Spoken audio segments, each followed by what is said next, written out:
Good evening, students. So, welcome to our online session of digital signal processing and application. In today's session, we are actually concerned with our impulse invariance response by using two methods. One is the Chebyshev, second one is the Butterworth approximation. So, basically, this IR filtration that can be designed by using these two methods, students. So, those are actually what kind of filters? Those are what? Analog filters. If you want to find from analog filters by using the analog to digital form, by using two methods, one is the bilinear transformation, second would be the impulse invariance techniques we can apply. We can able to transfer that particular analog filter into digital filter by doing the transformation. So now let us see the specification for it. How do we perform that? So in order to proceed with that particular form, we have to use this formula. What is h of z? If you want to convert S domain, S is actually analog frequency domain. You want to convert into digital frequency domain. That can be done by applying h of z. H of z is actually what? Summation I equals to 0 to m bk z power minus k. This is main factor that depends upon your IAR filtration. So based on that only we can able to transform. So here with that value we have substituted, and now we just want to know about IAR filter characteristics, students. So basically the physically realizable IAR filters do not have linear phase characteristics. So based upon that, if you want to see the characteristic, it is so based upon that their functionality, we just want to find their specification. That includes the desirable characteristics for particular magnitude response only. They could not able to find out their phasor response. So basically how the impulse invariant techniques is used. So the objective of impulse invariant technique is to develop a transformation whose impulse response is sample version of the impulse response of an analog filter. So when we want to find the transformation between their analog filters, so we need to find out based upon that. So based on that, I just want to find out the next point. Any transformation techniques that should preserve the frequency response characteristics of analog filter, and it should not disturb the stability of the system. If the system stability is not changing, then it is considered to be the impulse invariant response. Suppose if you want to find sampling time and sampling frequency, you should want to select that properly. To avoid the aliasing, we have to consider this particular filter only. Let us consider, students, let h of t. I want to see the t domain function. Let h of t I am taking to be the impulse response of an analog filter. Then Laplace transform h of t would be what? Actually, if I found Laplace transform of h of t, I can write as h of s. Let us assume h of s has n distinct poles. So based upon that, if I want to find number of poles for that, I can write as h of s. That can be expressed as. So similarly, if I want to convert that h of s, then I can write that whatever the values I do have, the numerator form part I can assume as what? Numerator is nothing but zeros and denominator is nothing but poles. That's the reason ain s of t s plus pi. Put the value of I so on, I can write till the end. If I apply Laplace transform, this is what? E power, right? E power minus pi of t. Because we know e power minus at u of t, Laplace transform of that will be 1 by s plus a. So if you see that particular part, a is here is nothing but e power. So this is summation I equals to 1 to n ai e power minus pi of t. So that value I have substituted over here. Then I can write that h of L of e power minus at u of t, I can write that one. Let t be the sampling period and h of n is the impulse response of digital filter. Now what I am taking, I am converting my analog filter into digital filter form. That's the reason I am writing h of n capital T. T is the time period, right? So h of t, let t is equals to nt.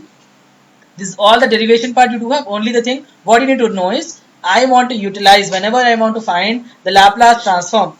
When I want to apply the kind of impulse invariant response, wherever s plus pi is there, I need to substitute the formula 1 by 1 minus e power minus pi of t z power minus 1. That is very important that you need to remember whenever we try to convert that particular transform from the impulse invariant response. If you want to find for that given filter, I can apply by using this particular formula. Clear? So next thing, I want to find the relation between the analog and digital poles.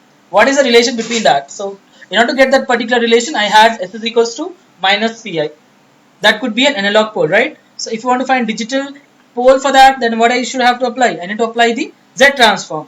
So Z transform of that, whatever the pi is there, what I need to substitute? I need to substitute that value will be e power minus pi of t. Exponential factor we need to add in order to convert that analog pole into the digital pole. Always try to remember that. So Z will be what? If you want to write in Z transform, that pi will be converted into S domain. Right? S is equals to sigma plus j omega. So on that we are taking only S factor. So that what I wrote, S is equals to sigma plus j omega. If you add some time period, then 2 pi capital K by capital T, that we can write. What is K actually? It is a integrator mapping into signal point in Z domain. So when we want to find Z transform of that particular pole, I can apply by using this relation. So based upon that relation, we can able to find out the analog filtration with the help of digital filtration. So now let us see that mapping of that into S to Z domain. Written students, so in the general form, we wrote it SI value, then we'll take different values of that and then we'll substitute for mapping of S plane to the Z plane, right? So what are the different values I can write? We know, right? S is equals to sigma plus j omega. So S2 if you take, you can take sigma plus j omega, j 2 pi by k. What is the k value actually we do have? It is 2 pi k by t, right? So for the first one, put n is equals, k is equals to 1, like that. If you will take j common, sigma plus 2 pi by t we can write. If you substitute that value in terms of z1, we can write e power s1 of t is equals to e power j plus sigma plus j omega plus 2 pi by t. What is this factor I can write? I can write as t as it is. So this is the mapping of it, pi by t with minus pi by t.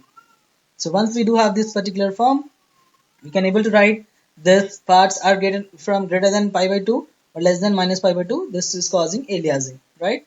So this is 2 pi by t is in general we can write the width of the S plane map into the S single point in Z plane. Therefore, we can say that impulse invariant technique is a many to one mapping technique. By using that particular form, we can consider for that particular part.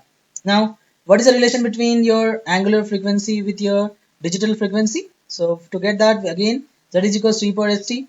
By using polar coordinates, we can write Z is equals to r into e power j omega. So what is r? R and e power j omega both are same. I just substitute the value of that one.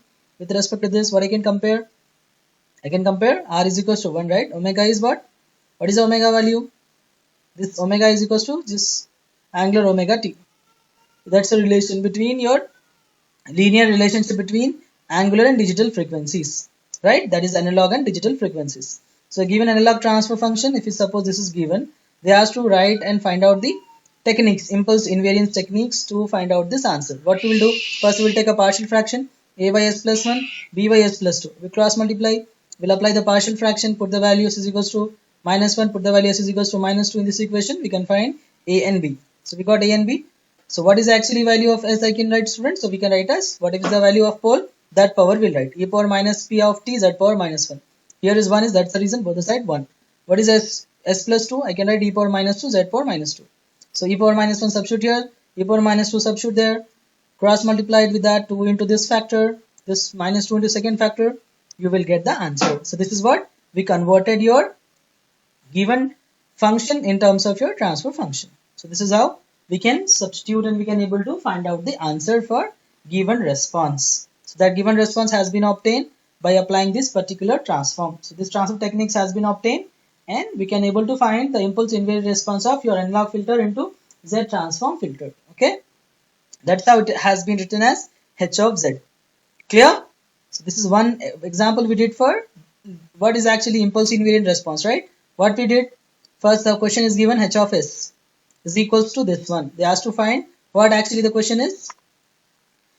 Determine the H of Z using impulse invariant technique. For that, t is equals to 1 second they give. So we took partial fraction separately, we find out a and b value. We got this a and b. After that, wherever s plus 1 is there, we write in terms of z, right? This is H of S. We are converting into H of Z. So applying that particular format, we can write that answer in terms of H of Z. So once we wrote in H of Z, what we can write? We can further classify it and we can able to write their answer in terms of Z. So that factor we wrote it and we can able to find out their answer for that particular problem. So we got the answer for both the sides. So both the sides of your Z power factor we wrote it and we can able to get the answer. So we got cross multiplied for that. E power minus 1 is 0.368. E power minus 2 is 0.135. So we cross multiply with the first factor with the second factor, we can able to get the answer for both the factors. So we can able to check their particular answers and we can able to find their solution by cross multiplying and taking the Z power minus 1.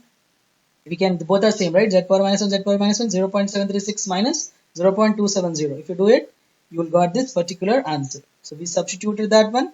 We got the H of Z as 0.466Z, Z square minus 0.503Z plus 0.049. That's how we can obtain the impulse invariance response of that particular filter. Clear? So this will be done for that particular answer. Thank you. So we'll see that extension of that in the next class.